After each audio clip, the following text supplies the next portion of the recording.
Today, we're going to take a moment to talk about and really honor the life and legacy of a true original, the one, the only, the absolutely brilliant Catherine O'Hara.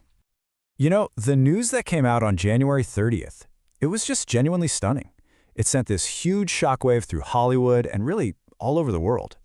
Almost right away, you saw friends, colleagues, everyone she ever worked with start sharing their grief and their memories of her. Take what her Beetlejuice co-star Michael Keaton said.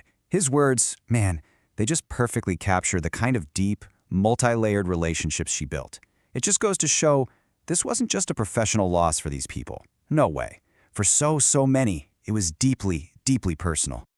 Okay, so let's start here. To really get a handle on the scale of this loss, we've got to talk about her place in the world of comedy. I mean, where did she fit in? You hear this term, comic giant, and honestly, it gets thrown around a lot.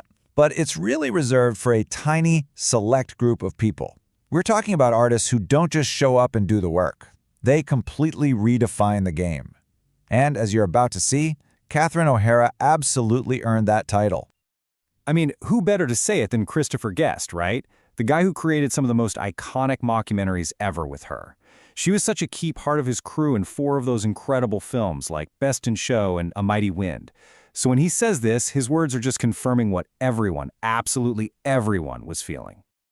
All right, so beyond all the professional respect, the tributes that really hit home, they came from the people who knew her not just as a coworker, but as family. For a lot of us, right, our first real memory of Catherine O'Hara was as Kate McCallister, you know, the mom from Home Alone. Always stressed out, running through the airport, but so fiercely loving. And her on-screen son, Macaulay Culkin, he shared this just heartbreaking message. And you gotta remember, they stayed close their whole lives. So when you read his words, you can just feel it. That profound sadness of a real bond being cut way too short. And something else you see again and again in all these remembrances, it's this theme of her being this creative soulmate, this one-of-a-kind talent for collaborating and just creating comedy in a way that literally no one else could. Her friend and fellow Christopher Guest ensemble member Michael Keaton, he put it so simply but wow, so powerfully. It just nails her irreplaceable talent. There was only one, and there will never ever be another one.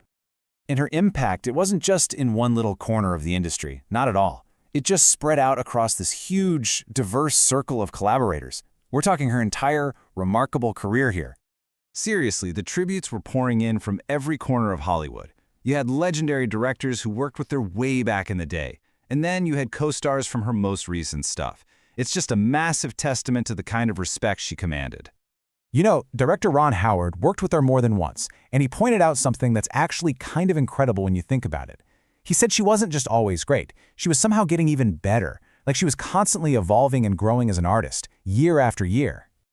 And then you have a tribute from an absolute comedy legend, Lily Tomlin. And what's so great about it is that she focuses not just on the talent, but on the person. It wasn't only about what Catherine did on camera, it was about the joy she brought to people's lives off camera too. So that brings us to the big question, right? What's the lasting legacy here? After a career that was so vibrant and so influential, what's left behind? Well, to really get a grasp on her legacy, let's start with a number, 50. Her professional acting career lasted exactly 50 years. I mean, just think about that. That is a truly remarkable achievement for anyone, especially in a business that is notoriously tough. Seriously, just wrap your head around that for a second.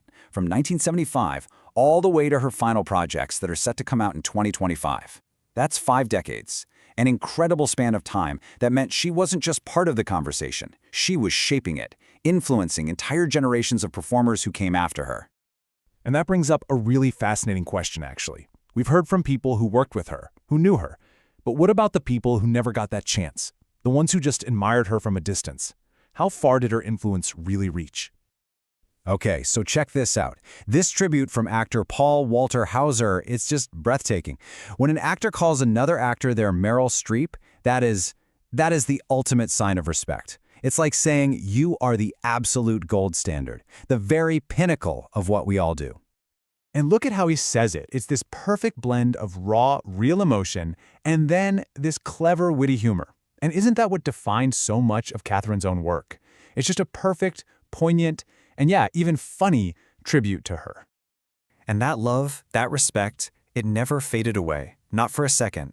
It was there right up until her very last projects, including, as you probably know, her work on the highly anticipated second season of The Last of Us. And I think her co-star from that show, Pedro Pascal, really left us with the perfect way to think about all this. His words don't leave you with just the sadness of a light going out. Instead, it's this feeling of profound gratitude. Gratitude for the light she shared with all of us. A light that, yeah, this lucky world will get to keep. Always.